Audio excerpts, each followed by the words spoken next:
கர்த்தர் நல்லவர். இன்றைக்கு நம்ம தொடர போறோம். இன்றைக்கு நம்முடைய செய்தியின் தலைப்பு we need wisdom to build our spiritual house. அதுல இன்றைக்கு முதல் பகுதி நம்ம கவனிக்க போறோம்.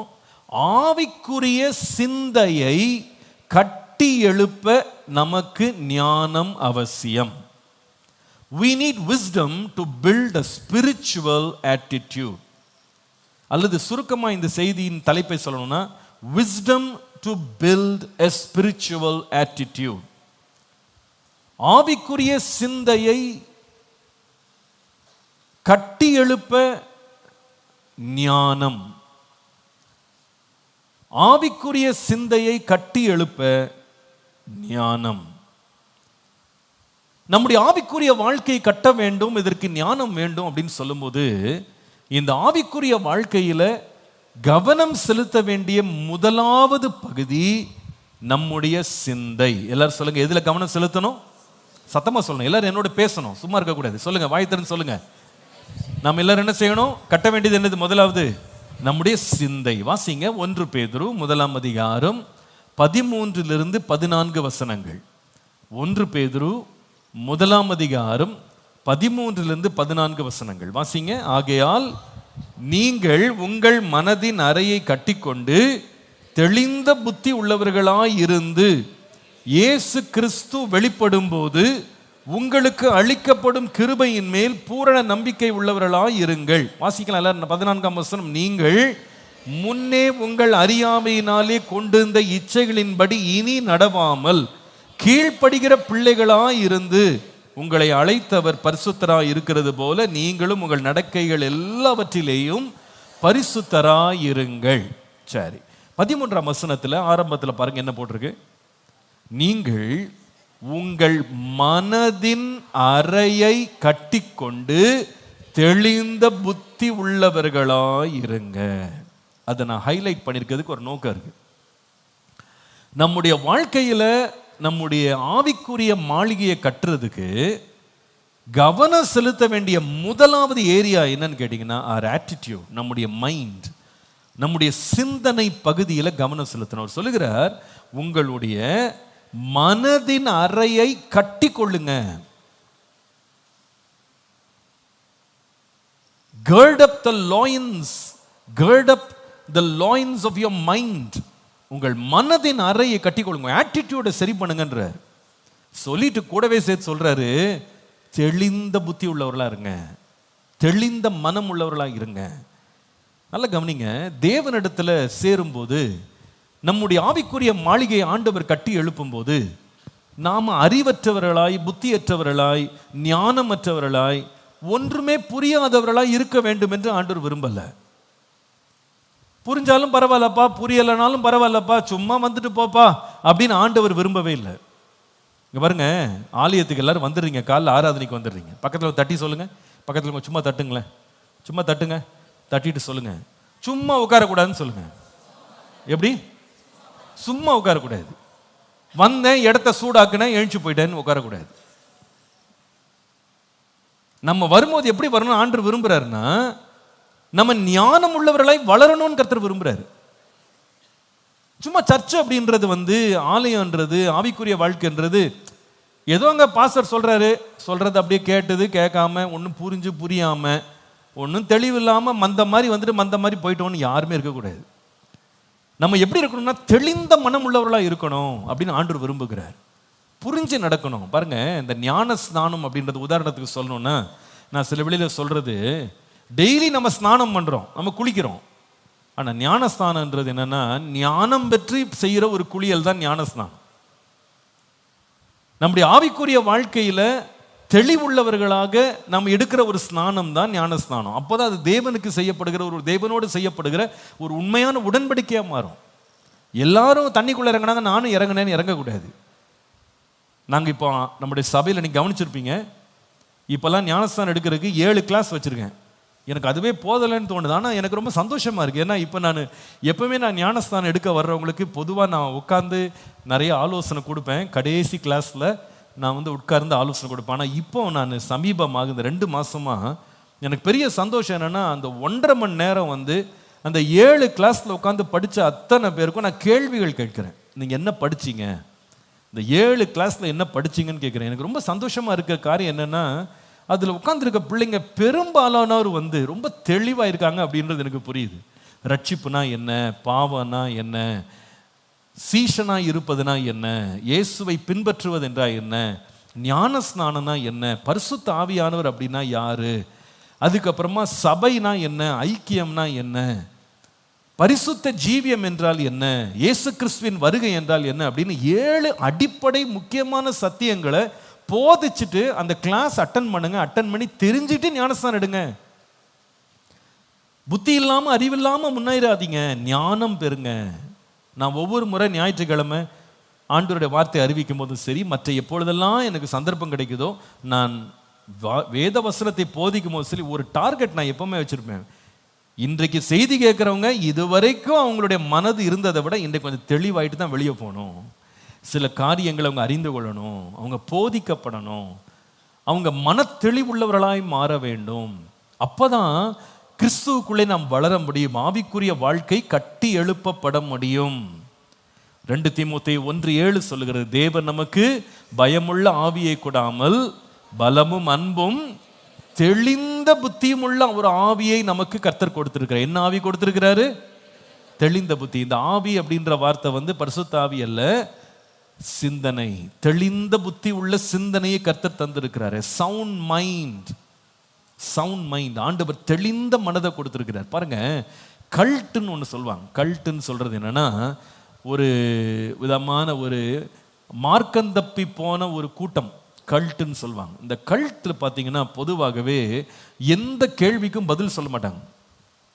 யாரும் அந்த கல்ட் லீடரை கேள்வி கேட்கக்கூடாது.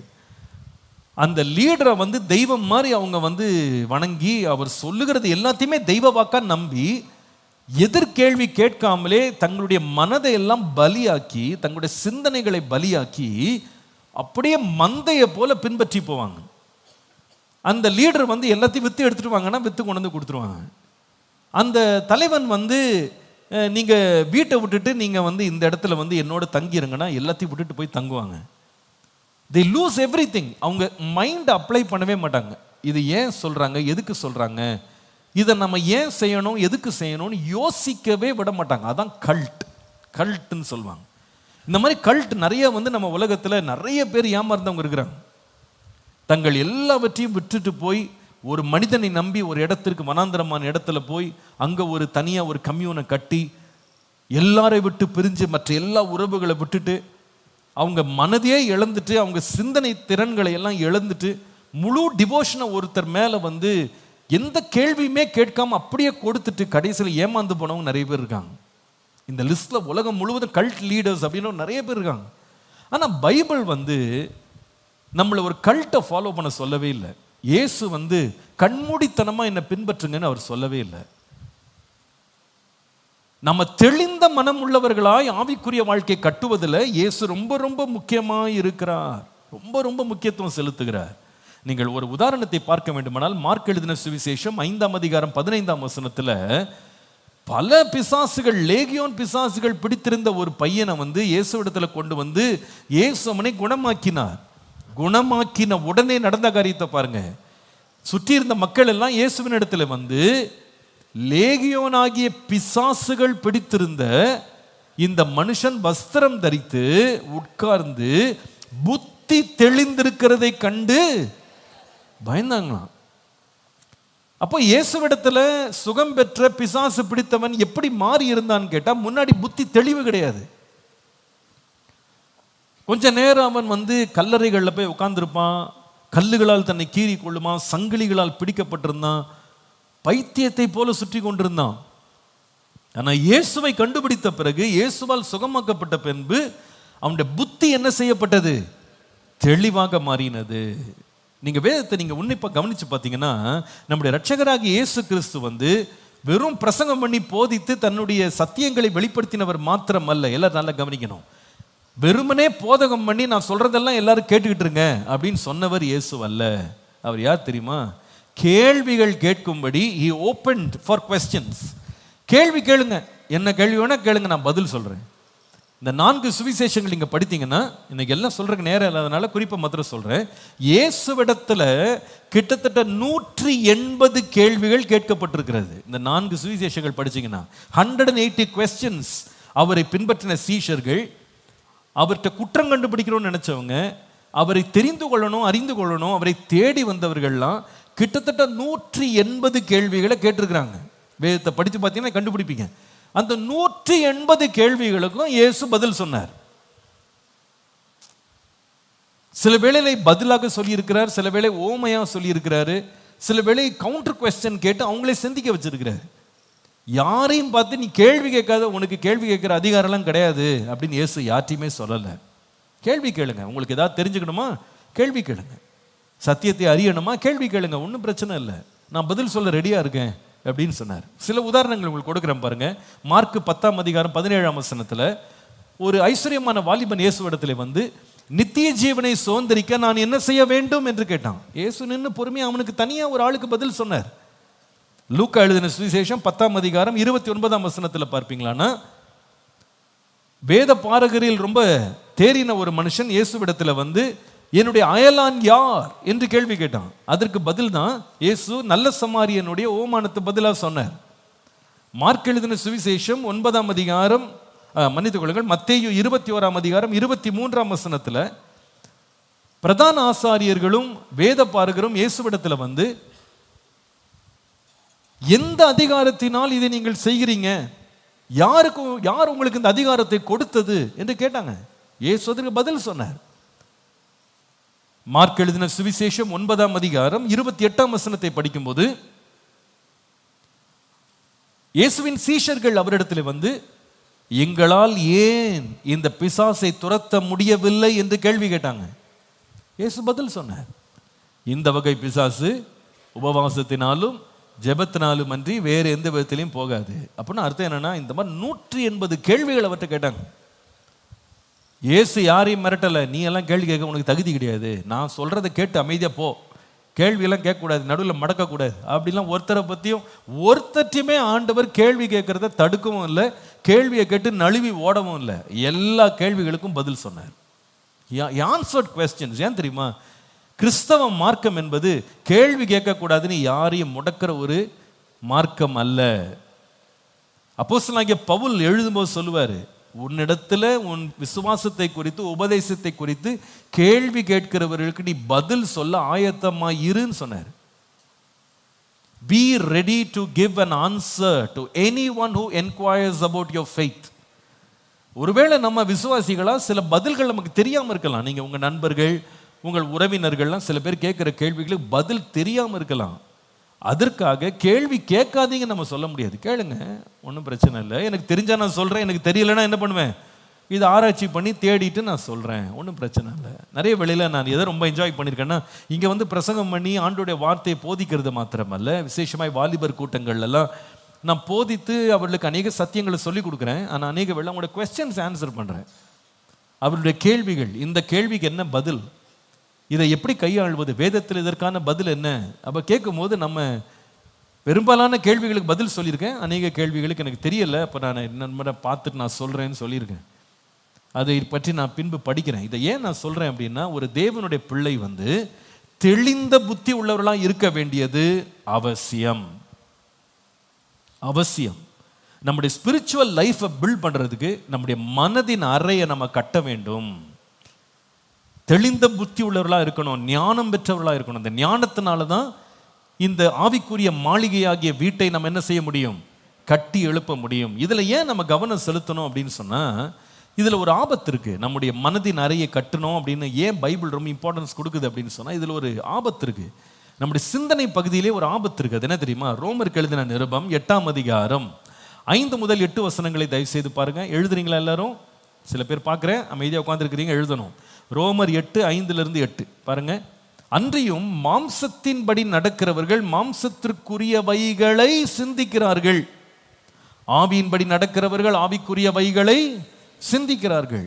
மாமிச சிந்தை மரணம், ஆவியின் சிந்தையோ ஜீவனும் சமாதானமுமாம். எப்படி என்றால், மாம்ச சிந்தை தேவனுக்கு விரோதமான பகை, அது தேவனுடைய நியாய பிரமாணத்திற்கு கீழ்ப்படிய கூடாமலும் இருக்கிறது. மாம்சத்திற்குட்பட்டவர்கள் தேவனுக்கு பிரியமாய் இருக்க மாட்டார்கள். அப்போ இங்க ஒரு சிந்தையை பற்றி எழுதியிருக்கு. ஒரு பக்கம் மாம்ச சிந்தை, இன்னொன்று ஆவிக்குரிய சிந்தை. ஏன் நம்முடைய மனதின் அறையை கட்டி தெளிந்த புத்தி உள்ளவர்களா இருக்கணும்னு சொன்னா, மாம்ச சிந்தைன்னு ஒன்று இருக்கு. இதை நீதிமொழிகள் 3ஆம் அதிகாரம் 5ஆம் வசனத்துல சுய புத்தி அப்படின்னு வாசிக்கிறோம். ஞானி சொல்றார், இந்த சுய புத்தியின் மேல சாய்ந்திராத. உன்னுடைய மனதுல நீ என்ன நினைக்கிறியோ, உன் மாம்சத்துல, உன் அறிவுல, அனுபவத்துல நீ நினைச்சு உன்னையே ஞானி நீ நினைச்சுக்கிடாதன்னு 7ஆம் வசனத்தை சொல்வார். உன்னை நீயே ஞானி என்று எண்ணாதே, தேவனுக்கு பயந்து தீமையை விட்டு விலகுன்னு சொல்லி எழுதுவார். இந்த மாதிரி ஒரு சிந்தை, ஒரு ஞானம் என்பது ஒரு பக்கம் நம்மளை எப்பவுமே இழுக்கிறதுக்கு முயற்சி செய்யுது. The mind of the flesh or carnal thinking, மாம்சத்தின்படி சிந்தை செய்வது அப்படின்னு ஒரு சிந்தை இருக்கு. இந்த சிந்தையை மேற்கொள்ள இதை நாம அழிப்பதற்கு நமக்கு என்ன சிந்தை தேவைன்னா, ஆவிக்குரிய சிந்தை தேவை. இன்னொரு விதமாய் சொல்ல, தேவனுடைய சிந்தனை நமக்கு தேவை.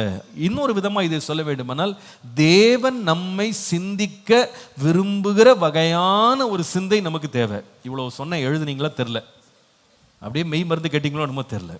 இல்லை, என்ன சிந்தை நமக்கு தேவை? தேவனுடைய சிந்தை தேவைன்னு சொன்னேன், ஆவிக்குரிய சிந்தை தேவைன்னு சொன்னேன். அதை விளக்கும் போது எப்படி சொன்னேன்? தேவன் நம்மை சிந்திக்க விரும்புகிற சிந்தை நமக்கு தேவை. எழுதுங்க, தேவன் நம்மை சிந்திக்க விரும்புகிற சிந்தை நமக்கு தேவை.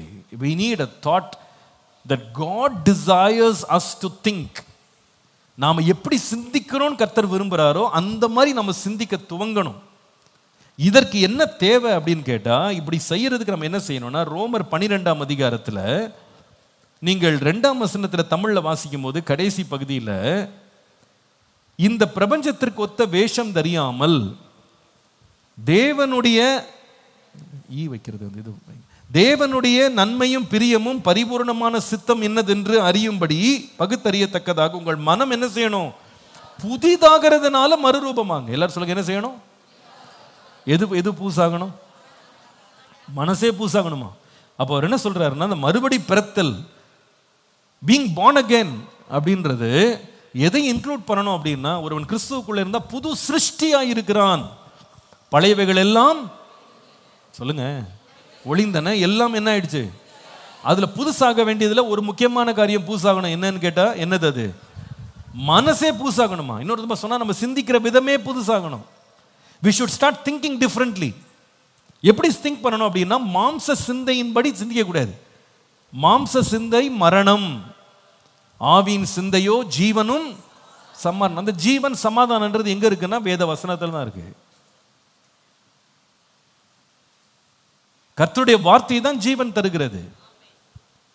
அதை தான் நீங்கள் மத்தேயு 4:4 படிக்கிறோம். மனுஷன் அப்பத்தினால் மாத்திரமல்ல, தேவனுடைய வாயிலிருந்து புறப்படும் ஒவ்வொரு வார்த்தையினாலும் சொல்லுங்க பிழைப்பான். பிழைப்பான்ற வார்த்தை ஜீவன் பெறுவான். அப்போ உயிர் பெற வைக்கிறது தேவ வசனம். இது எல்லாத்தையும் கம்பைன் பண்ணி ஒன்னா சேர்த்து கலவையா போட்டு ஒரு லைன் எழுதணும்னா அப்படி சொல்லலாம். ஆவிக்குரிய சிந்தை என்பது தேவனுடைய வசனத்தின்படி சிந்திப்பது. எழுதுங்க, ஆவிக்குரிய சிந்தை என்பது தேவனுடைய வசனம் நம்மை சிந்திக்க சொல்லுகிறபடி சிந்திப்பது. நம்முடைய மனசுபடி நம்ம சிந்திக்க கூடாதுன்னு சொல்லி வேதம் சொல்லுது. வேத வசனத்தின்படி நம்முடைய சிந்தனை இருக்கணும். வேத வசனம் நம்மளை எப்படி சிந்திக்க சொல்லுதோ அப்படி சிந்திக்கணும். எந்த ஒரு பிரச்சனை வந்தாலும், எந்த ஒரு காரியம் நடந்தாலும், எந்த ஒரு கேள்விக்கும், எந்த ஒரு ஆலோசனைக்கும் தேவ வசனம் நம்மளை எப்படி சிந்திக்க தூண்டுதோ அப்படி சிந்திக்கணும். அநேக வேளையில மாம்சம் சொல்லும், நீ பழிக்கு பழி வாங்கு, பதிலுக்கு பதில் செய், கண்ணுக்கு கண் பண்ணுக்கு பல் அப்படின்னு சொல்லி நீ கிரியை செய்யும் சொல்லி மாம்சம் சொல்லும். ஆனா தேவனுடைய வசனம் சொல்லும், பழி வாங்குதல் எனக்கு உரியது, அதை நானே பதில் செய்வேன், நீ செய்யாத. யுத்தம் கர்த்தருடையது, அதை கர்த்தர்ட்ட ஒப்பு கொடுன்னு கர்த்தர் சொல்லுவார். மாம்சம் சொல்லும், நீ சத்ருவை விரோதி. தேவனுடைய வார்த்தை சொல்லும், நீ சத்துருக்களுக்காக நீ ஜெபம் பண்ணு, உன் சத்ருவை நீ நேசி அப்படின்னு பைபிள் சொல்லும். ரெண்டு எவ்வளவு டிஃப்ரெண்டா இருக்கு பார்த்தீங்களா? இல்லையா? மாம்சம் என்ன சொல்லும்னா, அவங்க செய்த தவறுக்கு நீ பதில்ல ஒரு தீமையை செஞ்சுட்டு போன்னு சொல்லும். ஆனா வேத வசனம் எப்படி நம்மளுக்கு போதிக்கும் அப்படின்னா, நீங்கள் பதிலுக்கு பதில் நீங்க செய்யாதீங்க, தீமைக்கு தீமை, உதாசீனத்துக்கு உதாசீனம் செய்யாதீங்க. இயேசு கிறிஸ்து உங்கள் பாவங்களை மன்னித்தது போல நீங்களும் என்ன பண்ணுங்க, உங்க பாவங்களை மன்னிங்க. மாம்ச சிந்தை ஒரு மனைவிக்கு என்ன சொல்லும்னா, நீ என்ன சும்மா அப்படியே போற, நீ எதிர்த்து நின்று ஒரு வழி பண்ணு, சண்டை போடு, வாக்குவாதம் பண்ணு, நீ பிரிஞ்சு போ, இப்படிலாம் சொல்லும். ஆனா ஆவிக்குரிய சிந்தை சொல்லும், மனைவிகளே உங்கள் புருஷருக்கு எல்லாவற்றிலும் கீழ்ப்படியுங்க. சப்மிட் யுவர் ஹஸ்பண்ட்னு ஆவிக்குரிய சிந்தை சொல்லும். மாம்ச சிந்தை, நான் எதுக்கு சப்மிட் பண்ணணும், நான் எதுக்கு அடங்கி போகணும், நான் எதுக்கு கீழ்ப்படியணும், நான் எதுக்கு அவங்க சொல்றதெல்லாம் கேட்கணும், ஏன் இஷ்டப்படி நான் வாழுவேன். மாம்ச சிந்தை. ஆவியின் சிந்தை சொல்லும், கீழ்ப்படி. ஒரு புருஷனுக்கு மாம்ச சிந்தை என்ன சொல்லும் தெரியுமா, என் மனைவியை பார்த்தா எனக்கு பிடிக்கல, அவளை நான் வெறுக்கணும்னு தான் தோணுது, அவளுக்கு இருக்கிற குறைகள் கரைகள் பிழைகள் இதெல்லாம் பார்க்கும்போது அவளை விட்டு விலகணும்னு தோணுது. ஆனால் ஆவிக்குரிய சிந்தை சொல்லும், மனைவிகளே புருஷர்களே, கிறிஸ்து சபையின் மேல் எப்படி அன்பாய் இருந்து தன்னை அதற்கென்று ஒப்பு கொடுத்தார், அதே போல நீங்களும் உங்கள் சொந்த மனைவிகள் எப்படி இருங்க, அன்பாய் இருங்க. புரியுதுங்களா உங்களுக்கு? மாம்ச சிந்தை என்னது, ஆவிக்குரிய சிந்தை. இதுக்கு சொல்றாரு, உங்க மைண்டே டிரான்ஸ்ஃபார்ம் ஆகணும்னு சொல்றாரு. நீங்க திங்க் பண்ற விதம், நீங்க யோசிக்கிற விதமே மாறணும் அப்படின்றாரு. நீங்க உலக பிரகாரமாக மற்றவங்க எல்லாரும் சிந்திக்கிறது போல, மாம்சத்துல சிந்தனை எழும்புறது போலவே சிந்திச்சீங்கன்னா நீங்க தேவ சித்தத்தை நிறைவேற்ற முடியாது. தேவனுடைய நன்மையும் பரிபூரணமான அந்த சித்தம் நிறைவேறுவதற்கு உங்கள் மனம் புதுசாச்சுன்னா நீங்க என்ன சிந்தை உள்ளவர்களாக மாறிடுவீங்கன்னா, ஆவிக்குரிய சிந்தை உள்ளவர்களாய் மாறுவீங்க. இப்படி ஆவிக்குரிய சிந்தை உள்ளவர்களாய் மாறுவீர்களா, முடிவு என்னன்னு கேட்டா, அந்த சிந்தனை என்ன எங்க கொண்டு போயிடும்னு சொன்னா, உங்கள் மனதின் அறையை நீங்கள் கட்டிக்கொள்றதுக்கு உதவி செய்யும்.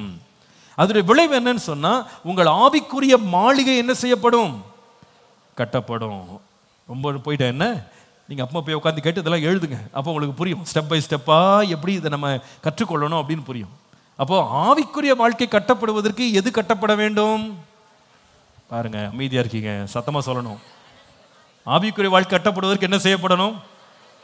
நான் யோசிச்சுட்டு இருக்கேன், சீக்கிரமா உள்ள ஒவ்வொருத்தரா கேள்வி கேட்கலான்னு. என்ன அப்போதான் இது சரிப்படும் நினைக்கிறேன். எப்படி ஸ்கூல்லலாம் அப்படி தானே பண்ணுறாங்க, ஒவ்வொரு பெஞ்சாக என்ன பண்ணுவாங்க, கேட்ட கேள்விக்கு பதில் சொல்லணும் இல்லையா, அல்ட்டா ஸ்டாண்டப் பண்ணுவாங்க. அந்த மாதிரி நிற்க வைக்கலாமான்னு பார்க்குறேன். சில பேர் எழுப்பி விட வேண்டியிருக்கு. அல்லேலூயா. சரி, அப்போ ஆவிக்குரிய சிந்தை கட்டப்பட வேண்டும். எல்லாரும் சொல்லுங்க, என்ன கட்டப்பட வேண்டும்? ஆமா, ஏன்னா நம்ம ஆவிக்குரிய மாளிகையா கட்டப்பட வேண்டும். கர்த்தருடைய நாமம் மகிமைப்படுவார். பாருங்க, இந்த மைண்டை நம்ம கேர்ஃபுல்லா பார்க்கணும். இந்த ஆவிக்குரிய வாழ்க்கை கட்டப்படுவதற்கு நம்முடைய சிந்தனையில ரொம்ப கவனமா இருக்கணும். ஏன் தெரியுமா, பிசாசானவனுக்கு தெரியும், நம்முடைய ஆவிக்குரிய மாளிகை கட்டப்படுவதற்கு சிந்தனையில நம்ம மறுரூபமாகி ஆவிக்குரிய சிந்தை உள்ளவர்களா மாறி நம்ம மறுரூபமானாதான் வீடு கட்டப்படும் தெரியும். அதனால அவன் என்ன பண்ணுவான் தெரியுமா, எப்பொழுதுமே முதல்ல அவன் அட்டாக் பண்றதே எதுன்னு கேட்டீங்கன்னா, நம்முடைய மனதை தான் அவன் என்ன பண்ணுவான், அட்டாக் பண்ணுவான். ஏன்னா ஒரு மனுஷன் எப்படி சிந்திக்கிறானோ அவன் அப்படியே இருக்கிறான். அதனால அவன் அட்டாக் எங்க கொடுப்பான்னா, மைண்டை முதல்ல அட்டாக் பண்ணுவான். மைண்டை அவன் கண்ட்ரோல் பண்ணிட்டான் அப்படின்னா நம்ம வாழ்க்கையை அவன் கண்ட்ரோல் பண்ணிட்டான். நம்முடைய சிந்தனையை அவன் கண்ட்ரோல் பண்ணிட்டான்னா நம்முடைய வாழ்க்கையை என்ன பண்ணிட்டாங்க, கண்ட்ரோல் பண்ணிட்டாங்க. கொஞ்சம் யோசிச்சு பாருங்க, இந்த தீவிரவாத இயக்கங்கள்லாம் இருக்கு பாருங்களேன். இந்த தீவிரவாத இயக்கங்கள் என்ன செய்யறாங்க அப்படின்னா, மூளை செலவை செய்யறாங்க. தங்களை பின்பற்றி வருகிற இளைஞர்களுடைய மூளை செலவை செய்து அவங்களுடைய சிந்தனையவே ஹைஜாக் பண்ணிடுறாங்க. ஹைஜாக் பண்ணிட்டாங்க வச்சுக்கிடுங்களேன். அதை அவங்க எடுத்துட்டாங்க அப்படின்னா, அந்த 13 வயசு பையனுடைய பெல்ட்டை சுற்றி வெடிகுண்டை மாட்டி விட்டுட்டு, நீ போய் இந்த கூட்டத்தில் போய் இந்த பட்டன் அமுத்தி நீ என்ன பண்ணு, ஒரு மனித வெடிகுண்டா மாறிடு அப்படின்றாங்க. அவனுக்கு என்ன மூளை செலவை செய்யறாங்க அப்படின்னா, நீ இந்த மாதிரி வெடிச்சு சிதறி நீ இறந்து போயிட்டா ஒரு 1 செகண்ட்ல உன்னோட லைஃப் முடிஞ்சிடும். ஆனா நீ நித்தியத்தில் உனக்கு என்ன கிடைக்கும், நிறைய நன்மை கிடைக்கும், அநேக பெண்கள் உன்னை வரவேற்பாங்கன்னு சொல்லி கொடுக்குறாங்களா அவங்களுக்கு. இந்த மாதிரி உனக்கு நிறைய நன்மைகள், உனக்கு இன்பங்கள்லாம் உனக்கு காத்திருக்கு, இது நீ நல்ல ஒரு காரியத்துக்காக இதை செய்கிறாய் அப்படின்னு சொல்றாங்க. இதெல்லாம் அவன் நம்பி அவன் என்ன பண்றான்னா, மூளை செலவை செய்யப்பட்டு தன்னுடைய வாழ்க்கையே முடிய போதேன்னு கூட அவன் யோசிக்கிறது இல்லை. அவனுடைய மூளையே மழுங்கி போகிறது. அவன் எதிர்த்து கேள்வி கேட்கறது இல்லை. ஏன்னா அதை போட்டு அந்த இன்டாக்ட்ரினேட் பண்றது, தொடர்ந்து போட்டு போட்டு பேசி பேசி பேசி பேசி அவங்க மைண்டை அப்படியே அவங்க பக்கம் என்ன பண்ணிடுறது, இழுத்துறது. இது இன்னைக்கு எல்லா பகுதியிலையும் எல்லாரையுமே தொடுது பாருங்க. இன்னைக்கு பார்த்தீங்கன்னா பல காரியங்களை வந்து நாம செய்யறதுக்கு நம்ம மைண்டை வந்து கேப்சர் பண்றாங்க. உதாரணமா நீங்க ஒரு ப்ராடக்டை விற்கிறதுக்கு, இந்த ப்ராடக்டை வந்து நீங்க எப்பவுமே சூஸ் பண்ணணும், இந்த பிராண்டை நீங்க எப்பவுமே வாங்கணுன்றதுக்காக அட்வர்டைஸ்மெண்ட்ல எப்படி காமிச்சிடுறாங்கன்னு கேட்டா, இந்த பொருளை நீ வாங்கினாதான் நீ ஞானின்னு காமிச்சிடுறாங்க.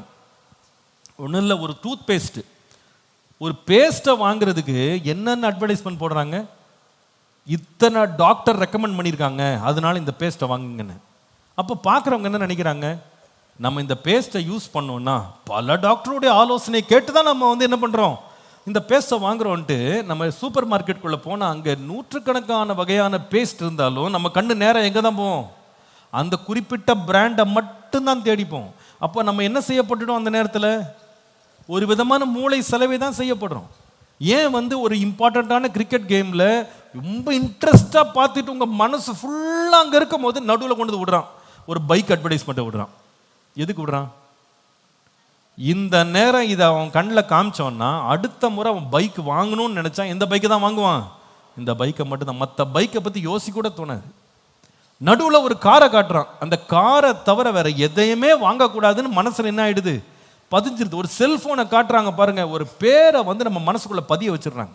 அவ்வளோதான், அந்த பேர் மனசில் பதிஞ்சிருச்சுன்னா அதை தவிர வேற எதையுமே நம்ம யோசிக்க கூட மாட்டோம். அது என்ன விலை கேட்டாலும் கொடுத்துருவோம், அதுக்கு எவ்வளோ நம்ம கடன் வாங்கினாலும் கடன் வாங்கிடுவோம். ஏன்னா அந்த மனசை தொட்டுறாங்க. இன்னைக்கு வந்து சோஷியல் மீடியா அப்படின்றத வச்சு வாலிபர்களுடைய மனது என்ன செய்யப்படுதுன்னா ஹைஜாக் பண்ணப்படுது. ஒரு ஐடியாவை அவங்களுக்குள்ள கொடுத்து இதுதான் நல்லது, இதுதான் சிறந்தது, இந்த தத்துவம் தான் நல்லது, இதுதான் சரியானது, இந்த மனிதர் தான் சிறந்தவர், இப்படி பல காரியங்களை தொடர்ந்து ஒரு தட்டை திரும்ப திரும்ப திரும்ப திரும்ப திரும்ப பேசும்போது அவங்க மனசு என்ன ஆயிடுது, அவ்வளோதான். அப்படியே அவங்க அதுக்கப்புறம் வேற எதுவும் திங்க் பண்ண முடியாது. இன்னொரு பிளான் பி அப்படின்றதே அவங்களுக்குள்ள வராது. ஒரு ஆளை கேப்டிவேட் பண்றதுக்கு நீங்க கை காலில் சங்கிலிலாம் போட வேணாம், அவங்க மைண்டை கேப்டிவேட் பண்ணிட்டா போதும், அவ்வளோதான். அதுக்கப்புறம் அவங்களை வாழ்நாள்லாம் உங்களுக்கு அடிமை தான். தமிழில் வந்து வேடிக்கையாக சொல்லுவாங்க, சில பேரை பார்த்து சொல்லுவாங்க, என்ன சொக்கு பிடி போட்டாங்களோ தெரியலையே அப்படின்வாங்க. இது என்ன சொல்ல வர்றாங்க அப்படின்னா, உன் மனசை என்ன பண்ணிட்டாங்க, மயக்கிட்டாங்க. இந்த காதல் வயப்பட்ட பிள்ளைங்களெல்லாம் கவுன்சிலிங் பண்ணுறது சின்ன விஷயமே கிடையாது. ரொம்ப கஷ்டமான ஒரு வேலைன்னா அது ஒரு வேலை தான். நீங்கள் எத்தனை கருத்துக்கள் எடுத்து சொல்லுங்களேன், எல்லாம் அமைதியாக கேட்பாங்க. நம்மளும் நினைப்போம், அப்பா அப்படியே சொல்கிறதெல்லாம் உள்வாங்கிட்டு இருக்காங்க போல, தியானத்தில் இருக்காங்க போலன்னு. எல்லாம் சொல்லி முடித்த பிறகு ஒரு பதில் சொல்லுவாங்க, அங்கிள் நீங்கள் சொல்கிறதெல்லாம் எனக்கு புரியுது, ஆனால் என்னால் இதை விட முடியாது. அப்போ ஏன் அவங்க அப்படி சொன்னாங்க தெரியுமா, அவங்க மைண்ட் ஏற்கனவே என்ன ஆயிடுச்சு, அதில் சப்மிட் ஆயிட்டாங்க, அதில் கவரை பட்டுட்டாங்க, அதில் விழுந்துட்டாங்க. அதுக்கு மிஞ்சி அவங்களால என்ன பண்ண முடியாது, இன்னொரு பிளான் பி அவங்களால என்ன பண்ண முடியாது, யோசிக்க முடியாது. எவ்வளவோ நீங்கள் வந்து அன்பா சொல்லி பாருங்க, நீங்க மிரட்டி பாருங்க, நீங்க என்ன தத்துவம்லாம் பேசி பாருங்க, உள்ள போகாது. ஏன்னா மைண்ட் ஹஸ் பீன் ஹைஜாக்ட். பிசாசானவன் வந்து நம்முடைய ஆவிக்குரிய வாழ்க்கை கட்டப்படாதபடிக்கு அவன் எதை ஹைஜாக் பண்ண விரும்புகிறான்னு கேட்டா நம்முடைய சிந்தனை. 2 கொரிந்தியர் 11 2 முதல் 3 வசனங்கள். நான் உங்களை கற்புள்ள கன்னிகையாக கிறிஸ்து என்னும் ஒரே புருஷனுக்கு ஒப்புக் கொடுக்க நியமித்தபடியால் உங்களுக்கான தேவ வைராக்கியமான வைராக்கியம் கொண்டிருக்கிறேன். 3ஆம் வசனம் சேர்ந்து வாசிங்க. ஆகிலும் சர்ப்பமானது தன்னுடைய தந்திரத்தினாலே ஏவாளை வஞ்சித்தது போல, இப்ப சத்தமா வாசிங்க, உங்கள் மனதும் கிறிஸ்துவின் உண்மையை பற்றிய உண்மையின்றி விலகும்படி கெடுக்கப்படுமோ என்று. புரிஞ்சிடுச்சா அப்ப உங்களுக்கு என்ன பிரச்சனைன்னு? எதை கெடுத்துருவானா? சத்தமா சொல்லுங்க. இப்போ எது? மனசு. மனசு கெட்டு போச்சு, அப்பமா அடுத்தது வஞ்சனை தான். சொல்லுகிறான், ஏவாளுடைய மனதை அவன் கெடுத்தான், அதை போல கிறிஸ்துவை பற்றும் உங்களுடைய விசுவாசத்தை கெடுக்கிறதுக்கு உன் மனசை தொற்றுவானோன்னு எனக்கு பயமா இருக்குன்றாரு. ஆவிக்குரிய வாழ்க்கையில கட்டப்படணும், வளரணும், நம்ம பெருகணும் அப்படின்றதுக்கு அடிப்படையாக நம்ம காக்க வேண்டியது என்னன்னு கேட்டீங்கன்னா நம்முடைய மனது. நல்ல கவனிங்க. யோபுட்ட வந்து பிசாசானவன் வந்து சோதிக்க இறங்கி வந்தபோது அவனுடைய சரீரத்தை அழிக்கணும்ன்ற அவனுடைய திட்டத்தை விட பெரிய திட்டம், அவனுடைய சம்பத்துகள் சொத்துக்கள் எல்லாம் அழிக்கணும்ன்ற திட்டத்தை விட பெரிய திட்டம் என்ன தெரியுமா? வாயினால் கர்த்தரை அவன் தூஷிக்கணும். அதான் கர்த்தரை துதிச்சிட்டு இருக்கிற மனுஷன் இப்ப தூஷிக்கணும், அவன் வாயினால் தூஷிக்கணும். அதுக்கு தான் அவன் இத்தனை காரியங்கள் எடுத்துட்டு வர்றான். தூஷணம் அப்படின்றது வாயினால கர்த்தரை தூஷிக்கிறதுன்றது வேதம் சொல்லுது, இருதயத்தின் நிறைவினால் வாய் பேசும். அப்ப மனசை கெடுத்துட்டா வாய் என்ன செய்யும்? கெட்டவைகளை பேசும். அப்ப அவனுடைய டார்கெட் என்னன்றது கவனிங்க. It's R mind. 2 கொரிந்தியர் 10 தயவுசெய்து எல்லாரும் வாசிங்க. புரியுதா நான் பேசுறதெல்லாம்? புரியுதுன்னு சொல்றவங்க ராமேன்னு சொல்லுங்க. பாஸ்டர் எனக்கு பிரயோஜனமா இருக்குன்னு சொல்றவங்கள ராமேன்னு சொல்லுங்க. Very good. பாஸ்டர் நான் ஒரு ஏதாவது கற்றுக்கொள்றேன், இன்னைக்கு புதுசா நான் கற்றுக்கொள்றேன்றவங்க ராமேன்னு சொல்லுங்க. Very good. வாசிங்க 2 கொரிந்தியர் 10:4-5. எங்களுடைய போராயுதங்கள் மாம்சத்திற்கேற்றவைகளாய் இராமல் அரண்களை நிர்மூலமாக்குகிறதற்கு தேவ பலனா இருக்கிறது. 5ஆம் வசனம் இப்ப எல்லாம் சத்தமா வாசிக்கணும். வாசிப்போம். அவைகளால் நாங்கள் தர்க்கங்களையும் தேவனை அறிகிற அறிவுக்கு விரோதமாய் எழும்புகிற எல்லா மேட்டிமையும் நிர்மூலமாக்கி எந்த எண்ணத்தையும் கிறிஸ்துவுக்கு கீழ்ப்படிய சிறைப்படுத்துகிறவர்களாய் இருக்கிறோம். எந்த எண்ணத்தையும் சிறைப்படுத்தணும் அப்படின்னு சொல்றாரு. சகல விதமான தர்க்கங்கள், தேவனை அறிகிற அறிவுக்கு விரோதமாக எழும்பி இருக்கிற எல்லா மேட்டிமையான எண்ணங்களை எல்லாத்தையும் நாங்கள் சிறைப்படுத்துறோம். அப்படின்னா அர்த்தம் என்னன்னா, பிசாசானவன் எங்கள் எண்ணங்களை மேற்கொண்டு எங்களை ஹைஜாக் பண்ணி எங்க மனதை கெடுத்துட்டு ஆவிக்குரிய வாழ்க்கையில முன்னேற முடியாதபடி தடை பண்ணுகிற தடைகளெல்லாம் உடைச்சிட்டு எங்கள் மனதின் அறையை நாங்கள் கட்ட விரும்புகிறோம். மனதின் அறையை கட்ட விரும்புகிறோம். நம்முடைய சிந்தனை கெட்டு போகாம இருக்க நம்மை பாதுகாத்துக் கொள்ள வேண்டியது அவசியம். இந்த செய்தியின் தலைப்பை சொல்லுங்க, திரும்ப சொல்லுங்க. இப்போ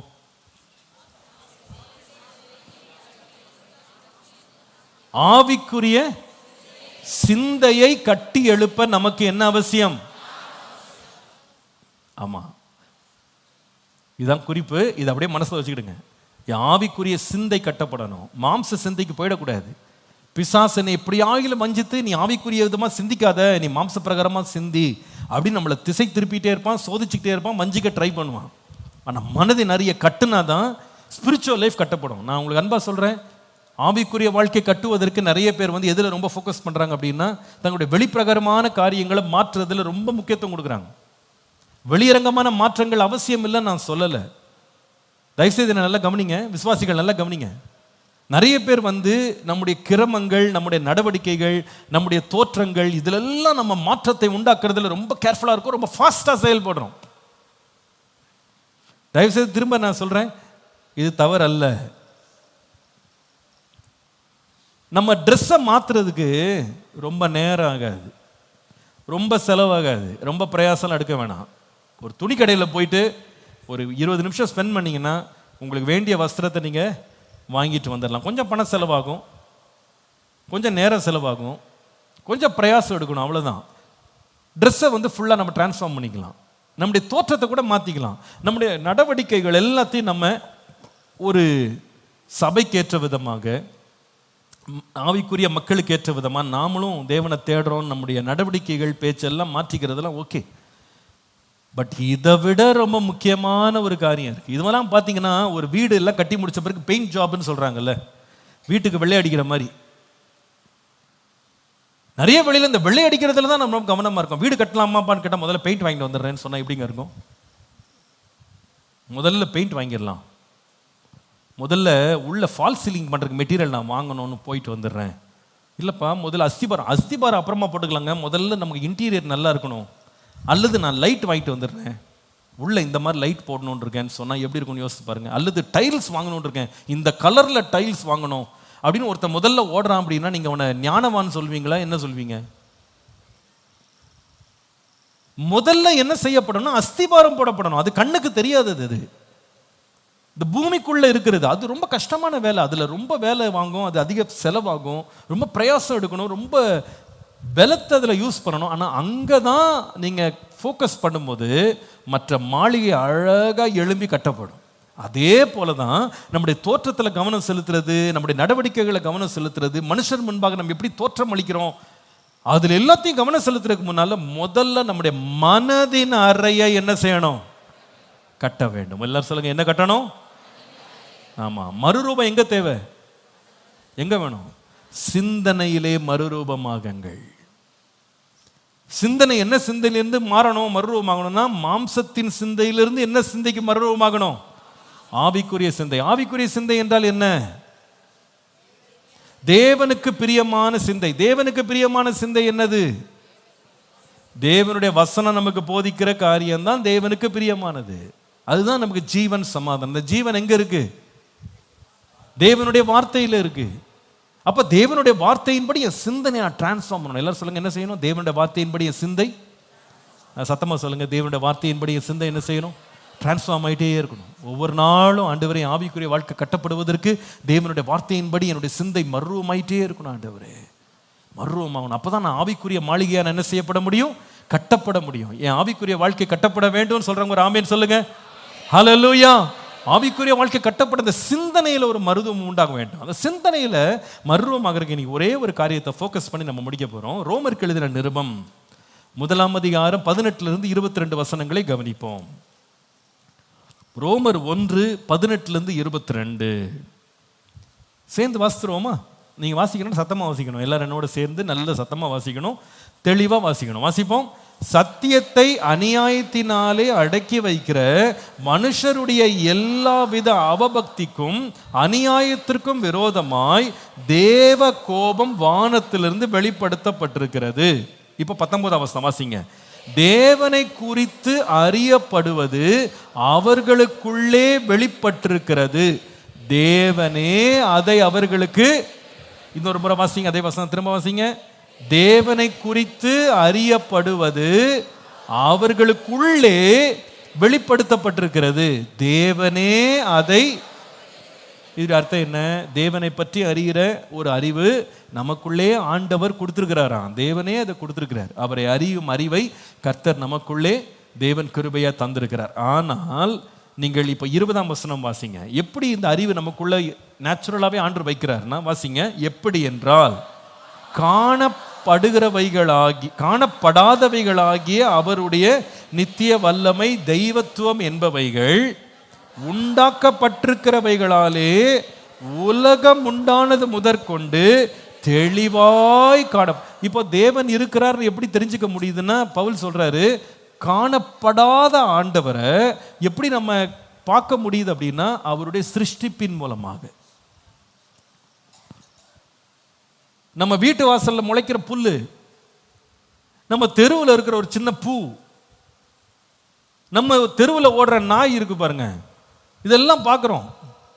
ஏன் நம்மளையே பார்க்குறோம். பார்க்கும்போது நமக்கு அதிசயமா இருக்கு. இந்த புல்லை யார் முளைக்க பண்ணா, தலைக்கு மேலே பறக்கிற காக்காவை யார் உண்டாக்குனா, இது எப்படி வந்துச்சு? எந்த கம்பெனி இதை உருவாக்கலையே. சைனாலேருந்து மொத்தமாக எடுத்துன்னு கூட இறக்குறாங்களா புல்லெல்லாம்? காக்காங்களை எங்கேயாவது ஆஸ்திரேலியாலேருந்து கொண்டு வந்து இறக்குறாங்களா? ஒரு கம்பெனியில் செஞ்சு உருவாக்கி டிசைன் பண்ணி வகை வகையாக ரிலீஸ் பண்ணுறாங்களா? இல்லையே. இதை யார் உண்டாக்கினது? எந்த மனுஷனை உண்டாக்கலை, எந்த மனுஷ பிரயாசம் உண்டாக்கலை. இதை உண்டாக்குறதுக்கு சிருஷ்டிகர் ஒருவர் இருக்கிறார் அப்படின்றத கண்ணால் பார்க்கும்போது நம்ம கண்டுபிடிக்கிறோம். பாருங்க, நம்ம வீட்டுக்கு வெளியே ஒரு பைக் நிற்குது, ஒரு கார் நிற்குது, ஒரு சைக்கிள் நிற்குது. நம்மளால் தெளிவாக சொல்ல முடியுங்க, இந்த காரை மாருதி தான் உண்டாக்குச்சு அப்படின்னு ஒரு கம்பெனி ஒன்று உண்டாக்குச்சு நம்மளால சொல்ல முடியும். இதை ஹோண்டான்ற கம்பெனி தாங்க இந்த பைக்கை உண்டாக்குனாங்க சொல்ல முடியும். ஆனால் புல்லை பார்த்து சொல்ல முடியுமா ஹோண்டா உண்டாக்குச்சுன்னு? சொல்ல முடியாது. ஏன் சொல்ல முடியாதுன்னா, எந்த மனுஷனும் அந்த சிருஷ்டிக்கிற கர்த்தர் ஒருவர் இருக்கிறார். அப்போ அவர் சொல்லுகிறாரு, காணப்படாத கடவுளுடைய மகிமை இருக்கு. அவரை பார்க்க ஒரு மனுஷனும் கடவுளை பார்த்ததில்லை. ஆனால் அந்த காணப்படாத தேவனை எப்படி நம்ம இருக்கிறார்னு கண்டுபிடிக்கிறோம். அந்த அறிவு நமக்கு எப்படி வருதுன்னா, காணப்படுகிறவைகளாகி இந்த வஸ்துக்கள் எல்லாம் பார்க்கும்போது இதற்கு பின்பாக சிருஷ்டிகர் ஒருவர் இருக்கிறார். ஹல்லேலூயா. உண்டானது எல்லாம் அவராலே உண்டாகிருக்கிறது. அவராலே இல்லாமல் ஒன்றுமே உண்டாகலைங்க. இந்த உலகத்தில் எதை உண்டாக்கணும்னா கூட அதற்கு ஒரு தேவன் அவசியமாக இருக்கிறார். நேற்றுக்கு ஒருத்தங்க என்னை சந்திக்க வந்திருந்தாங்க. அப்போ அவங்களுடைய மகள், ஒரு 13 வயது மகள் கூட வந்திருந்தா. அந்த அம்மா ஒரு சின்ன கிஃப்ட் கொடுத்தாங்க. எங்கள் அம்மாவுக்குன்னு ஒரு கிஃப்ட் கொடுத்தாங்க. ஒரு பர்ஸ் ஒன்று கொடுத்தாங்க. அதை கொடுத்துட்டு, பாஸ்டர் கண்டிப்பாக உங்கள் அம்மாட்ட கொடுத்துருங்க அப்படின்னாங்க. சரி சிஸ்டர்னு. இல்லை இது ரொம்ப ஸ்பெஷல் நாங்க. சரி சிஸ்டர், என்ன ஸ்பெஷல்னு கேட்டேன். பாஸ்டர், என் பொண்ணு அவள் கையாலேயே இதை செஞ்சா பாஸ்டர். அப்போ ஒரு பர்ஸ் என் கைக்கு வரணும்னா யாரோ ஒருத்தர் என்ன பண்ணணும், அதை செய்யணும். ஒரு பறவை பறக்குதுன்னா யாரோ ஒருத்தர் அதை செய்யணும். ஒரு நாய் ஓடுதுன்னா யாரோ ஒருத்தர் செய்யணும். தானாக எதுவுமே வராது. Nothing comes out of nothing. somebody is there behind it. இப்போ அவர் சொல்றாரு, காணப்படாத தேவனை அறிகிறதற்காக நமக்குள்ள என்ன அறிவு இருக்குன்னா, இதெல்லாம் பார்க்கும்போது இதுக்கு பின்னால ஒரு சிருஷ்டிகர் இருக்கிறார் என்பதை ஆண்டவர் நமக்கு வெளிப்படுத்துகிறார் அப்படின்னு சொல்லிட்டு 21ஆம் வசனம் பாருங்க. இப்போ எல்லாரும் வாசிங்க. இப்போ பொறுமையா, இது வரைக்கும் புரிஞ்சதுன்றவங்க ஒரு ஆமேன்னு சொல்லுங்க. Very good. 21ஆம் வசனம். அவர்கள் யார்? அவர்கள்னா எந்த அவர்கள்? எவர்கள்? அதாவது தேவனுடைய கிரியைகளை கண்ணால பார்த்தாங்க, தேவன் சிருஷ்டிகர் என்பதை உணர்ந்தாங்க. அவர்கள், இப்போ வாசிங்க 21ஆம் வசனம். அவர்கள் தேவனை அறிந்தும் அவரை தேவன் என்றும் மகிமைப்படுத்தாமலும் ஸ்தோத்திரியாமலும் இருந்து தங்கள் சிந்தனைகளிலே வீணரானார்கள். உணர்வில்லாத அவர்களுடைய இருதயம் இருளடைந்தது. 22ஆம் வசனம் ஆரம்பிக்குது ரொம்ப பியூட்டிஃபுல்லா. அவர்கள் தங்களை ஞானிகள் என்று சொல்லி என்னவா மாறிட்டாங்க? எல்லாம் பைத்தியமா சுத்தினான்ற. இங்க கவனிங்க, நம்ம மனதின் அறைய கட்டுங்க அப்படின்னு நம்ம அவர் சொல்றாரு. இந்த சிந்தனை பைத்தியமாகாம இருக்கிறதுக்கு என்ன செய்யணும் அப்படின்னா, தேவனை ஒருவன் அறியணும். நல்லா கவனிங்க, தேவனை அறிகிறது எல்லா இடத்துலையும் வெளிப்படுத்தப்பட்டிருக்கு. இப்போ இந்த வெளிப்படுத்தப்பட்ட அறிவை பெற்ற ஒரு மனுஷன் உடனே என்ன செய்யணும்னா, தேவனை அறிந்தது மாத்திரமல்ல, அவரை தேவன் என்று மகிமைப்படுத்தி ஸ்தோத்தரிக்க வேண்டும். எல்லாரும் சொல்லுங்க, தேவனை மகிமைப்படுத்தி. அப்போ நம்முடைய சிந்தனை பைத்தியமாகாம தெளிவா இருக்கணும், தெளிந்த புத்தி உள்ளவர்களா இருக்கணும். நம்முடைய மனதின் அறை கட்டப்படணும்னா, ஆவிக்குரிய வாழ்க்கையினுடைய பகுதியாகிய சிந்தனை கட்டப்பட முதலாவது கவனம் செலுத்த வேண்டிய ஒரு பகுதி என்னன்னா, தேவனுக்கு ஸ்தோத்திரம் செலுத்துகிறதை நாம வாழ்க்கையில கடைபிடிக்கணும். எல்லாரும் சொல்லுங்க, வாயை திறந்து என்ன செய்யணும்? வாயை திறந்து எல்லாரும் சொல்லுங்க, என்ன செய்யணும்? தேவனை ஸ்தோத்தரிக்கிற பழக்கம் நமக்கு வேண்டும். இந்த பகுதியில் நம்ம வீக் ஆனோம்னா நம்மளோட ஸ்பிரிச்சுவல் லைஃப் கட்டப்படாது. எல்லாரும் என்ன தயவு செய்து கவனிக்கணும். இதுவரை கவனிக்கலனாலும் தயவு செய்து இப்ப கவனிங்க. தேவனை துதித்து அவரை ஸ்தோத்தரிக்கிற ஒரு பழக்கம் ஒரு மனிதனுக்கு இல்லை என்றால் அவங்க சிந்தனை வீணா போயிடும், அவங்க மனதின் அறை கட்டப்பட முடியாது, அப்படி ஆவிக்குரிய மாளிகை எழும்பாது. திரும்ப சொல்றேன், தேவனை துதிக்கும் துதி ஒரு மனிதனுடைய வாயிலே இல்லை என்றால், தேவனை ஸ்தோத்திரிக்கிற பழக்கம் இல்லை என்றால் சிந்தனை வீணாயிடும், இருதயம் இருளாயிடும். அதோட விளைவு மனதின் அறை கட்டப்படாது, அதோட முடிவு ஆவிக்குரிய மாளிகை என்ன செய்யாது? எழும்பாது. இவ்வளோ நேரம் உங்களை போதிச்சு எதுக்கு கொண்டு வந்தேன் அப்படின்னா, இந்த ஆவிக்குரிய மாளிகை கட்டப்படுவதற்கு இன்றைக்கு நம்ம ரொம்ப கவனம் செலுத்த வேண்டிய முக்கியமான பகுதி, தேவனை அறிந்த நாம் தேவனை மகிமைப்படுத்தி தேவனுக்கு ஸ்தோத்திரங்களை ஏறெடுக்க வேண்டும். ஹல்லேலூயா. நான் சொல்லுவேன், கர்த்தர் நம்மை உண்டாக்கினதே எதற்காகனா அவரை துதிக்கும்படியாக. இந்த ஜனத்தை நான் எனக்கென்று ஏற்படுத்தினேன், இவர்களின் துதியை சொல்லி வருவார்கள். சுவாசமுள்ள யாவும் கர்த்தரை துதிப்பதாக.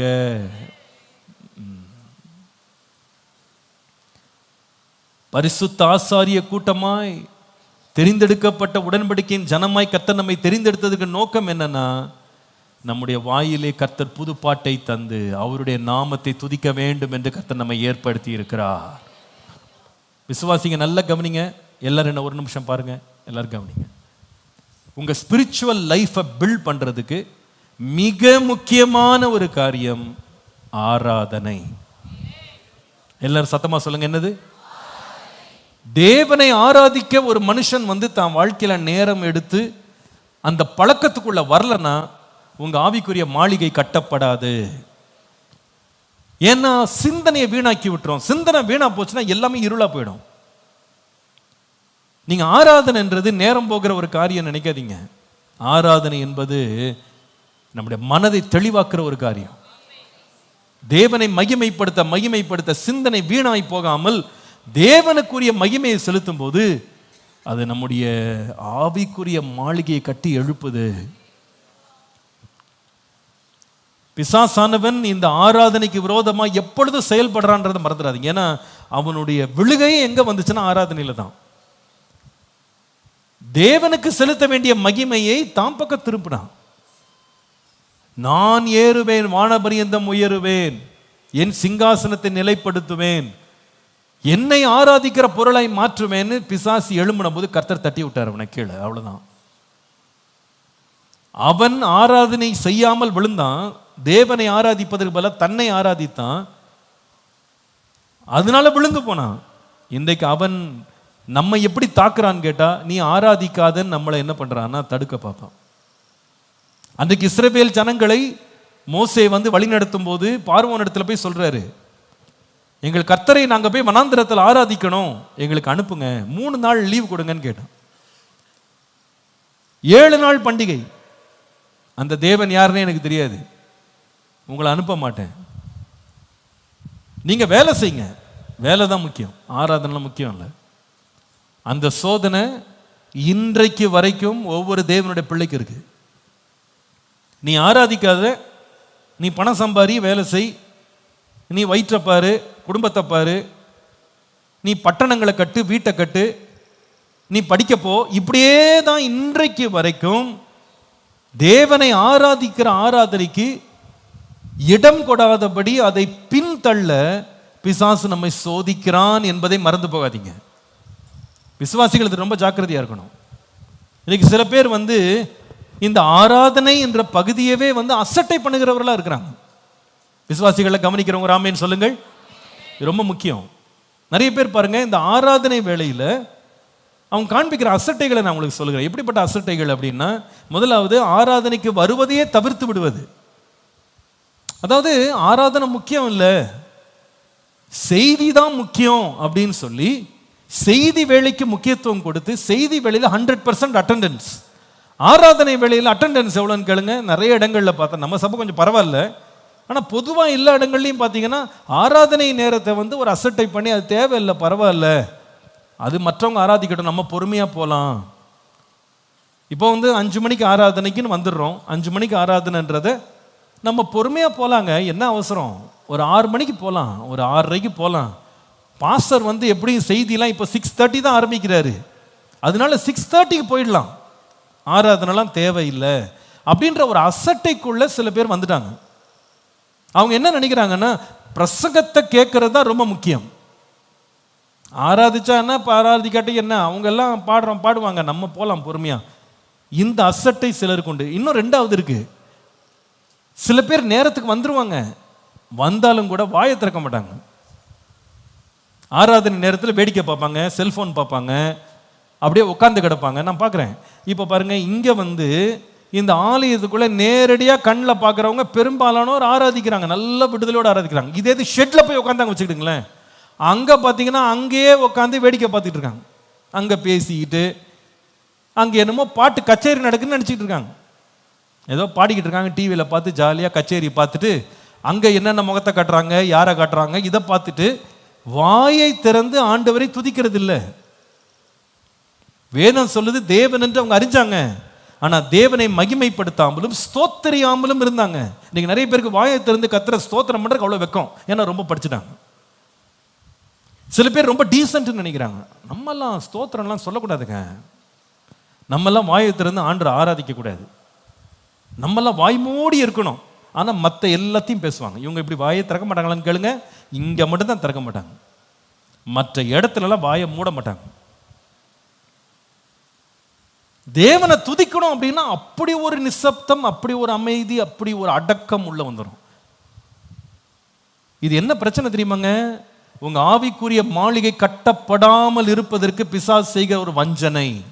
அவன் என்ன சொல்ல தெரியுமா, தேவன் அறிஞ்சிருக்கல, அதோட போதும் விடு, நீ ஆராதிக்கலாம் வேணாம், நீ மகிமைப்படுத்த, ஸ்தோத்திரம் எல்லாம் பண்ணாது, பேசாம அமைதியாக உட்கார் போ, நீ எதுக்கு பாடணும், நீ எதுக்கு ஆராதிக்கணும், நீ ஏன் வாயை திறந்து கர்த்தரை மகிமைப்படுத்தணும், மகிமைப்படுத்தாத அப்படின்னு தடுப்பான்.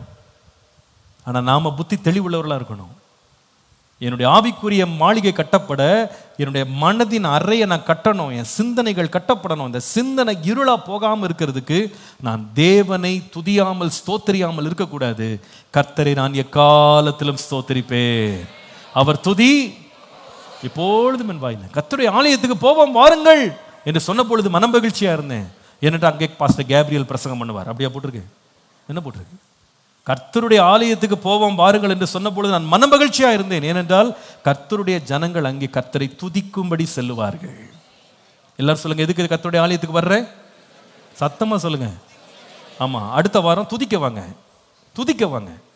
அதான் நான் உங்களுக்கு சொல்றேன், 5 மணி ஆராதனைக்கு வர முடியலன்னா நீங்க 6 மணிக்கு தான் உள்ள அட்டெண்டன்ஸ் போடுறீங்க. நீங்க பெட்டர் வந்து 7 மணிக்கு வந்துருங்க. உங்களுக்கு 6 மணிக்கு தானே வர முடியுது, 5 மணிக்கு வர முடியல. நீங்க இன்னொரு 1 hour தள்ளி 7 மணிக்கு கரெக்டாக டைமுக்கு வந்துருங்க. அங்கே வந்து நீங்கள் 6:45 வந்தால் தான் இடம் கிடைக்கும். நீங்கள் இந்த 6 மணி வண்டி அப்படியே திருப்பி எங்கே வந்துருங்க? சாப்பலுக்கு வந்துருங்க. 5 மணி ஆராதனையா? கர்த்தரை ஆராதிக்க நான் போகணும், நானும் என் குடும்பமும் கர்த்தரை ஆராதிக்க நான் செல்ல வேண்டும் அப்படின்னு ஒரு வாஞ்சைக்குள்ள நீங்க வாங்க, விருப்பத்தோட வாங்க. அதை அசட்டை பண்ணாதீங்க. வர்ஷிப் தானே, பரவாயில்லைங்க, அதெல்லாம் தேவையில்லை, நம்ம பண்ண வேண்டாம் அப்படின்னு நினைக்காதீங்க. மனசு இருளாயிடும், மனசு இருளாயிடுங்க. கர்த்தரை ஆராதிக்கிற ஒரு பழக்கம் நமக்கு தேவை. அதுல வாஞ்சை இருக்கணும். எப்படி நீங்க வந்து செய்தியின் ஃபர்ஸ்ட் பாயிண்ட்டுக்கே நான் பாஸ்டருக்கு முன்னாடி உட்காரணும் நீங்க ஆசைப்படுறீங்களோ, அதை விட முக்கியம் எதுல செலுத்தணும்னா கர்த்தரை துதிப்பதற்கும் ஸ்தோத்திரிப்பதற்கும் அவரை ஆராதிப்பதற்கும் கர்த்தருடைய பிரசன்னத்தில் நிற்க வேண்டும். கரங்களை உயர்த்தி அப்படியே சொல்லுங்க, ஆண்டவரே உம்மை துதிக்கிற துதி என் வாயில தாங்க, இந்த ஆராதனையின் மேல ஒரு வாஞ்சை எனக்கு தாங்க. ஹல்லேலூயா. நல்ல விடுதலையோடு ஆண்டவரை ஸ்தோத்திரம் பண்ணுங்க கொஞ்ச நேரம். Thank you Jesus, thank you Jesus. கர்த்தருடைய ஆலயத்தில் வந்து வாயை திறந்து நான் கர்த்தரை ஸ்தோத்திரம் பண்ணணும். வாயை திறந்து ஸ்தோத்திரம் பண்ணுங்க, சும்மா இருக்காதீங்க. கர்த்தரை நல்ல ஸ்தோத்திரம் பண்ணுங்க. கர்த்தரை நான் எக்காலத்திலும் ஸ்தோத்திரிப்பேன், அவர் துதி எப்பொழுதும் என் வாயிலே இருக்கும். கர்த்தர் ஸ்தோத்திரிக்கப்படத்தக்கவர். ஹல்லேலூயா. ஆராதனையில் நீங்க கவனம் செலுத்தும் போது தான் ஸ்பிரிச்சுவல் ஆட்டிடியூட் வளரும். ஆவிக்குரிய சிந்தை என்பது எப்போ வளரும் அப்படின்னு கேட்டால், கட்டப்படும்னா ஆராதனையில் கவனம் செலுத்துங்க. இதில் I want to speak about 4 practical wisdoms, 4 practical tips to have wisdom to build a spiritual attitude. ஆவிக்குரிய சிந்தையை வளர்த்து கொள்ளும் நடைமுறை ஞானம் அப்படின்னு ஒரு 4 குறிப்பை உங்களுக்கு சொல்ல போறேன். விளக்க போகிறது இல்லை, தயவுசெய்து எல்லாரும் எழுதுங்க. 4 practical ways to develop this spiritual wisdom or spiritual attitude. அதுக்கு நம்ம ஆராதனையில எப்படி கவனம் செலுத்தணும் அப்படின்னு சொல்லி. Number 1, resist every wicked attitude with worship. நம்முடைய மனதில் எழும்பும் எல்லா பொல்லாத சிந்தனைக்கும் ஆராதனையால் எதிர்த்து நில்லுங்கள். நம்முடைய மனதிற்குள்ள எழும்புகிற எல்லா பொல்லாத சிந்தனையை ஆராதனையினால் எதிர்த்து நில்லுங்கள். ரோமர் 1:28 தேவனை அறியும் அறிவை பற்றி கொண்டிருக்க மனதில்லாதிருந்தபடியால் தகாதவைகளை செய்யும்படி தேவன் அவர்களை கேடான சிந்தனைக்கு ஒப்பு கொடுத்தாருன்னு போட்டிருக்கு. இந்த பிரச்சனை ஏன் உங்களுக்கு வந்துச்சுன்னா, தேவனை அறிஞ்ச பிறகும் தேவனை அவங்க ஆராதிக்காமல் ஸ்தோத்திரிக்காமல் இருந்தாங்க, மகிமைப்படுத்தாமல் இருந்தாங்க. அப்போ நம்முடைய மனதில் தீய எண்ணங்கள் எழும்பும் போது, தேவனுக்கு விரோதமான எண்ணங்கள்லாம் எழும்பும் போது அதை எப்படி எதிர்க்கணும் அப்படின்னு கேட்டால், எப்படி ரெசிஸ்ட் பண்ணணும் அப்படின்னு சொன்னால், with an attitude of worship. அந்த மாதிரி ஒரு ஆட்டிடியூட் நமக்குள்ள, சிந்தனைகள் நமக்குள்ள தீய சிந்தனையாக எழும்பும் போது உடனே என்ன செய்யணும்? கர்த்தருக்கு மகிமையும் துதியும் செலுத்த வேண்டும். கர்த்தரை நீங்க துதிக்கும் போது தேவ மகிமை உங்கள் மேல் வந்து இறங்கும். ஹல்லேலூயா. ஃபாதர் பர்க்மன்ஸ் ஒரு அழகான பாடல் எழுதினாங்க இல்லையா? துதி எடுத்தால் சாத்தான் ஓடுவான்.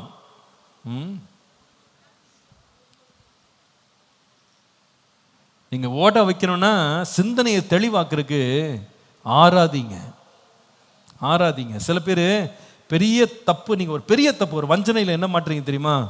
நான் ரொம்ப ஸ்ட்ரெஸ்டாக இருக்கேன், ஏதாவது ஒரு செக்குலர் பாட்டு போட்டு கேட்குறேன்னு சில பேர் கேட்டுட்டு இருக்காங்க. புதுசாக இப்போ வாலிபர்களுக்குள்ள ஒரு பழக்கம் வந்திருக்கு. என்டர்டெயின்மெண்ட்காக கேபாப் கேட்குறேன், நான் வந்து இந்த சினிமா பாட்டை கேட்குறேன், இந்த வந்து செக்குலர் சாங்கை நான் கேட்டுட்டு நான் வந்து ரிலாக்ஸ் பண்ண போகிறேன். You will not relax, you will become wicked. சிந்தனையை வந்து கெடுத்து போடுவீங்க. நீங்க ஆராதிங்க, கர்த்தரை மகிமைப்படுத்துங்க, வாயை திறந்து கர்த்தரை ஸ்தோத்திரம் பண்ணுங்க, தேவனை துதிங்க. கர்த்தரை துதிக்கும் போது ஆலயமாகிய இந்த சரீரம் தேவனுடைய மகிமையினால் நிரம்பும். ஹல்லேலூயா. That's number 1. 2வது, remember every blessing with worship. ஒவ்வொரு ஆசீர்வாதத்தையும் ஆராதனை மூலமாக நினைவு கூறுங்கள். ஒவ்வொரு ஆசீர்வாதத்தையும் ஆராதனை செய்வதன் மூலமாக நினைவு கூறுங்கள். 103 சங்கீதம் 1 முதல் 2 வசனங்கள். என் ஆத்துமாவே கர்த்தரை ஸ்தோத்திரி, என் முழு உள்ளமே அவர் பரிசுத்த நாமத்தை ஸ்தோத்திரி. என் ஆத்துமாவே கர்த்தரை ஸ்தோத்திரி, அவர் செய்த சகல உபகாரங்களை உதவிகளை மறவாதே. அப்போ கர்த்தர் நம்ம கொடுத்த எல்லா ஆசீர்வாதத்துக்கும் நாம சரியான ஒரு நினைவு கூறுதலை எப்படி நமக்கு செய்ய முடியும் அப்படின்னு கேட்டா, அதை பற்றி பெருமையா எல்லா இடத்துலையும் பேசுறதை விட்டுட்டு நம்ம போய் கர்த்தரை ஆராதிக்க போக வேண்டும். ஹல்லேலூயா. Every blessing you receive, always respond with prayer. Always respond with worship. தேவனுக்கு முன்பாக தாழ்மைப்பட்டு ஆண்டவருக்கு நன்றி சொல்லுங்க. கர்த்தர் உங்களுடைய ஜெபத்தை கேட்டாரா, உடனே போய் ஆண்டவருக்கு ஸ்தோத்திரம் செலுத்திடுங்க. Thank you Jesus, thank you Jesus, thank you Jesus சொல்லி அவரை நல்ல மகிமைப்படுத்துங்க. இதெல்லாம் உம்மால் ஆயிற்று, இது அதிசயமானது ஆண்டவரே, உண்மையாகவே இது உங்களுடைய கரத்தினால் இது எனக்கு வந்ததப்பா. நான் பாருங்க எத்தனையோ தேங்க்ஸ் கிவிங் நடத்திட்டேன். இது நம்ம புதிய ஆலயம், நிறைய பேர் யோசிக்கிறாங்க எதுக்கு இதெல்லாம் நடத்தணும், தேவையா இது அப்படின்னு சில பேர் கூட கேள்வி எழுப்புறாங்க. இதெல்லாம் எதுக்கு, ஒரேடியாக நம்ம டெடிகேட் பண்ணால் போதாதா? ஆனால் கர்த்தர் எனக்கு கற்றுக் கொடுத்த பாடம், ஒவ்வொரு படியும் அதில் தாண்டினது தேவனாலே அது நடந்தது. எவ்வளோ விமர்சனம், எவ்வளவோ எதிர்ப்பு, இன்னைக்கு வரைக்கும் நம்மளை பற்றி எவ்வளோ பொல்லாத காரியங்களை பேசி பேரை கெடுக்கிறதுக்கும் நம்மளை பொல்லாதவர்களாக காண்பிக்கிறதுக்கும் நிறைய பேர் எழும்பியிருக்காங்க. அவ்வளோ எரிச்சல் நம்ம மேல இருக்கு. அவ்வளோ பேர் எரிஞ்சாலும் கர்த்தர் நம்மை தொடர்ந்து பிரகாசிக்க பண்ணி இருக்கிறார். அதுதான் கிருபை, அதுதான் கிருபை. அந்த கிருபை தேவன் தந்தார். அது எனக்கே ஆச்சரியமா தான் இருக்கு. இவ்வளவு பேர் நம்மளை மலைன் பண்ணும்போது கூட, நம்ம பேரை கெடுக்கும் போது கூட கர்த்தர் நின்று இன்றைக்கு வரை காரியத்தை நடத்துறாருன்னா மகிமை தேவனுக்கு, மகிமை தேவனுக்கு. அதனால ஒவ்வொரு படியும் ஸ்தோத்திரம் தான். ஒவ்வொரு படி ஆகஸ்ட் 13 அந்த டெடிகேஷன்றதை விட எனக்கு வந்து தேங்க்ஸ் கிவிங் தான். ஒவ்வொரு படியை ஆண்டவர் முடிய பண்ணினார். அடுத்த டேட் வச்சிருக்கேன், அடுத்த வருஷம் வச்சிருக்கேன் டேட் வந்து அது ஆண்டவர் எல்லாத்தையும் முடிச்சிடணும், 100க்கு 100 முடிச்சிடணும். அதுக்கு நம்ம ஆண்டவருக்கு ஒரு ஸ்தோத்திர பலியை நம்ம ஏறெடுத்துடணும், கர்த்தரை மகிமைப்படுத்தணும். எவ்ரி அச்சீவ்மெண்ட், ஒவ்வொரு சாதனை, ஒவ்வொரு படி தாண்டும் போதும் நான் செஞ்சேன், என்னால் முடிஞ்சது, எங்களால், அப்படி கிடையாது. இதெல்லாம் உம்மால் ஆயிற்று ஆண்டவரே, இது உம்மாலே நடந்தது அப்படின்னு கர்த்தருக்கு உங்கள் வாழ்க்கையில் வருகிற ஒவ்வொரு ஆசீர்வாதத்துக்கும் நீங்கள் கர்த்தரை அப்படியே ஆராதிச்சிடணும். அல்லேலூயா. ஒரு அட்மிஷன் கிடைச்சிருச்சா, ஒரு ப்ரொமோஷன் கிடைச்சதா, ஒரு வேலை கிடைச்சதா, உங்களுக்கு ஏதாவது ஒரு ஆசீர்வாதம் வந்துருச்சா, உங்களுக்கு ஆண்டவர் ஒரு நன்மை செய்தாரா, ஜெபத்தை கேட்டாரா, உடனே கர்த்தருக்கு நன்றி சொல்லிடணும்.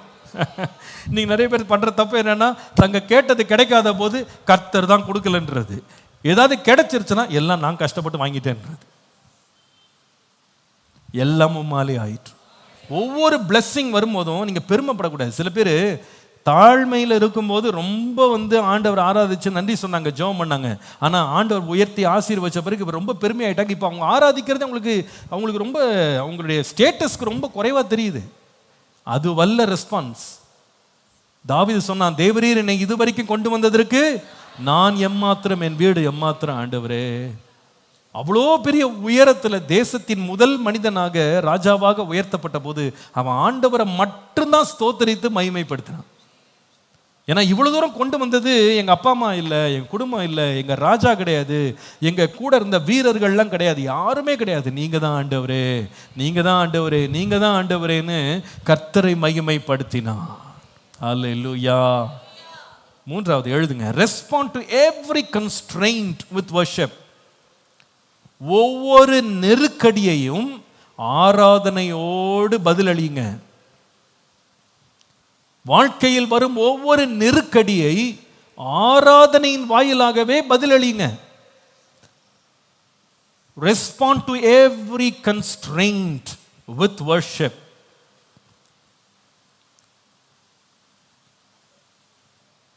அப்போஸ்தலர் நடபடிகள் 16ஆம் அதிகாரம் 22லிருந்து 25. ஜனங்கள் எல்லாம் கூட்டமாக கூடி பவுல் சீலாவுக்கு விரோதமாக எழும்பிட்டாங்க.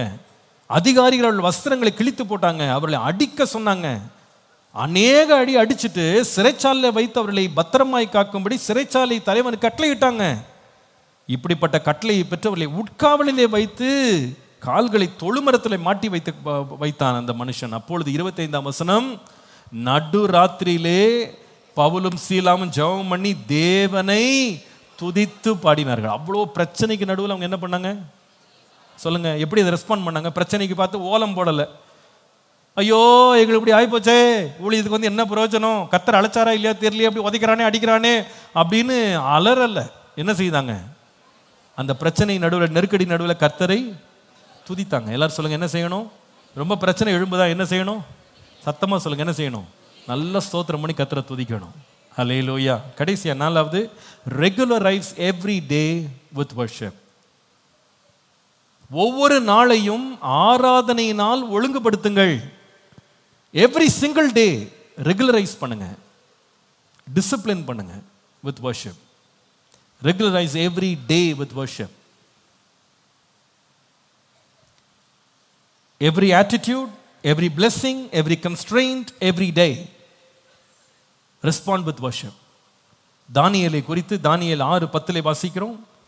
தானியேல் என்றால் அந்த பத்திரத்துக்கு கையெழுத்து வைக்கப்பட்டது என்று அறிந்த போதும் தன் வீட்டிற்குள்ளே போய் தன் மேல் அறையிலே எருசலேமுக்கு நேராக பலகணிகளை திறந்து அங்கே தான் முன் செய்து வந்தபடியே தினம் 3 வேளையும் தன் தேவனுக்கு முன்பாக முழங்கால் படியிட்டு ஜெபம் பண்ணி ஸ்தோத்திரம் செலுத்தினான்.